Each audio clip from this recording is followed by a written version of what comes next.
Hey everyone, welcome to Plants and Politics. So, where are they now? I used to sometimes watch Oprah's show with that title.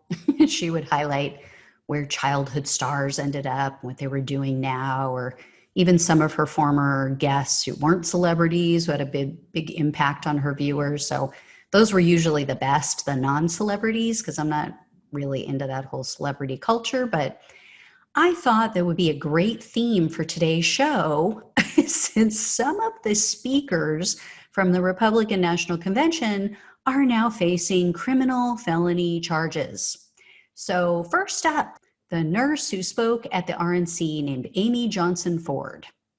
However, when she was arrested under the name of Amy Thorne. And then she's also registered with the West Virginia Nursing Board as Amy Jolene Johnson. So who knows what her real name is. So Ford, we're just going to call her Ford to keep it simple. She was just lauded as a hero because she volunteered to travel to New York and then San Antonio, Texas, to help treat COVID patients. Now, admittedly, that is very admirable. She should receive credit for being so selfless, placing herself in harm's way to save others. I do give her credit for that.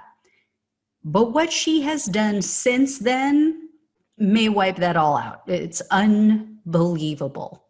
So earlier this month, Ford shot a woman named Jonda Witt in the abdomen during an argument in Williamson, West Virginia. Ms. Witt was taken to the hospital. She had to undergo surgery. Luckily, her injuries were not life-threatening. She is going to be okay. As for Ford, she claimed that the shooting was self-defense. She said that she felt her life was in danger, which is clearly a complete and utter load of bullshit because she admits that she walked to her car to retrieve her gun and then shot Ms. Witt. So if she could manage to get away long enough to get her gun from the car, why didn't she just get in the car? She could have driven away. She could have just locked the door.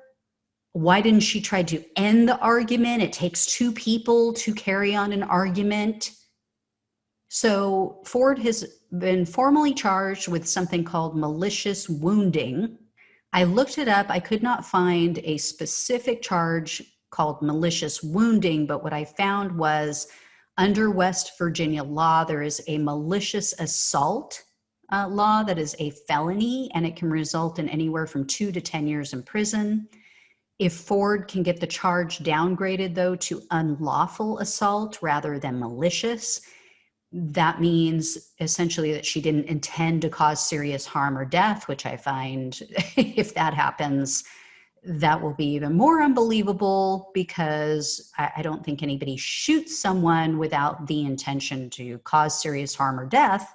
But if somehow she gets these judges to downgrade it, then the penalty may only be up to 1 year in prison and a fine of $500 on the low end. On the high end, it could be between 1 to 5 years in prison. So clearly this woman should not be a nurse. I mean, she seemed very caring and like she wanted to save lives, but I don't think you go around trying to shoot and kill people, or not trying, she did, if you have sworn to try to save a life, try to save lives. So yeah, again, it wasn't necessary. If you could get to your car, you could get away from this woman. You didn't need to shoot her. Next up are gun-toting Ken and Karen, otherwise known as Mark and Patricia McCloskey. So this was the St. Louis couple that was featured at the RNC for bravely brandishing weapons and carelessly waving them about indiscriminately at peaceful, unarmed Black Lives Matter protesters who apparently scared them by walking by their house.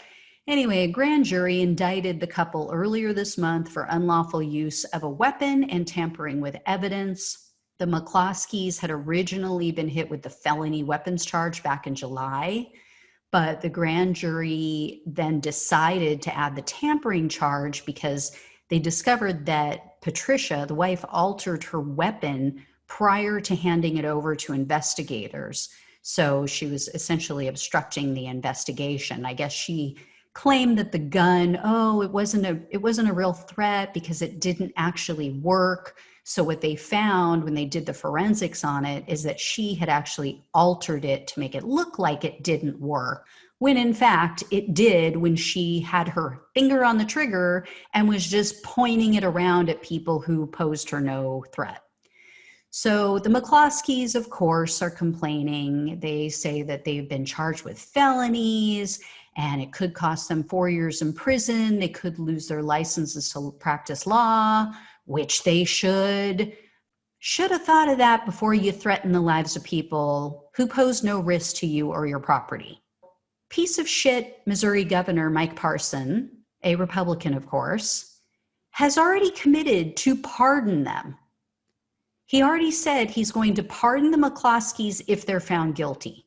And Mark McCloskey is arguing that, quote, every single human being that was in front of my house was a criminal trespasser.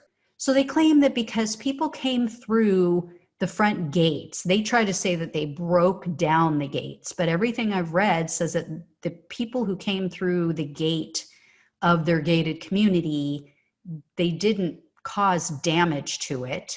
So I don't know if they hopped it. I don't know the specific details, but no one was trying to harm him or his family. Just because these people came through the gate of your community doesn't mean you're justified in threatening to shoot and kill them. These people are scared of their own shadow, probably because their shadow's black. So yeah, that would make sense. So that's it, folks. You've got a nurse and 2 attorneys who believe that the answer to every situation and problem is to pull out a gun and shoot someone. But, party of family values, Christians, people of faith who claim to follow the Bible. I guess they missed that part about thou shalt not kill. I could have sworn that was in the Bible somewhere. At the very least, these 3 people need to lose their livelihood. They need to be taken out of nursing, taken out of legal practice. They do not belong in those professions. Sorry, not consistent with this behavior. As always, guys, like, share, subscribe. Thank you for watching and listening. I will talk to you soon. Take care. Thanks for listening to Plants and Politics. The only way we can take our country and power back is to spread the truth and build an army.